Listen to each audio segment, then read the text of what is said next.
And every Sunday night, my parents go to a party, and they don't go to work the next morning. They're calling sick. Those are what you're setting. Those are the examples you're setting for children. So when they come to the workplace, nobody's going to employ them. They don't have that resilience. They don't know how to behave because they are used to that kind of environment. So because they're not employable, they're going to lead to crime. When they go to school, they're not following instructions because we seem to forget that, children, these teens have a lot of problems. And when we were growing up, the problems we had then is totally different from what they have now. This world is a technology world. And you can't, and I know you were saying that, your child can't use a phone until he's 16, but at the end of the day, we're living in a technology world.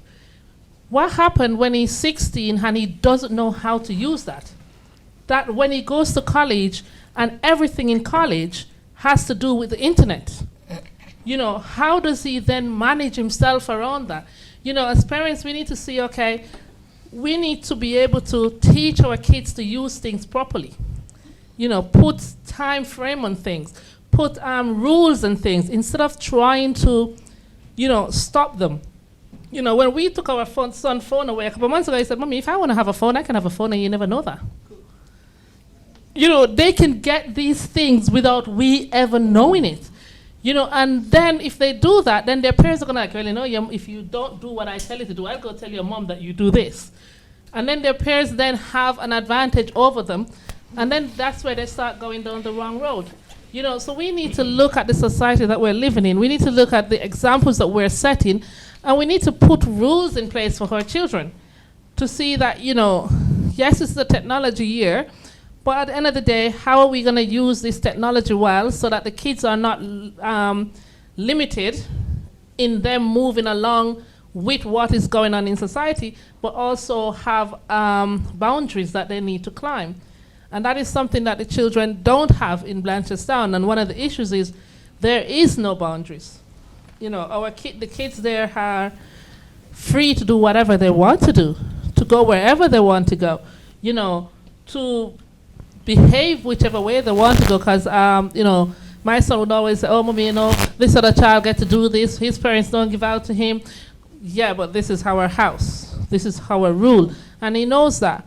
But as parents, we have to understand that whatever we sow is what we're gaining now.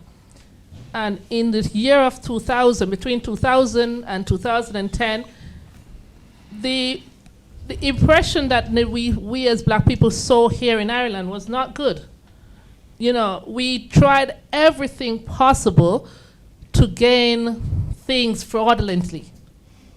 We lie about, when you're talking about parents being single, how many Nigerian people do you actually see that is really single?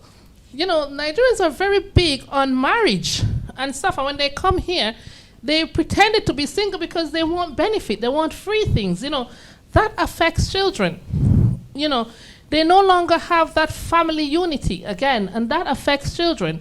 We have problems, and even now, the problems that we're having in the Nigerian community now between the different tribes, that is what is causing the problems we're having. The kids are learning from our example. Why do you think Blanchardstown can't go to Tala? Because one fraction can't talk to the other fraction. And you're complaining about where the kids are getting this from. They're getting it from us. We can't go to them and say, behave this way, and then we in turn behave the other way. And that is one of the main issues. If we don't fix what we as adults are doing, it makes no sense. Because we could have talked till thy kingdom come, but if we're doing something else, the children are going to do exactly what we're doing.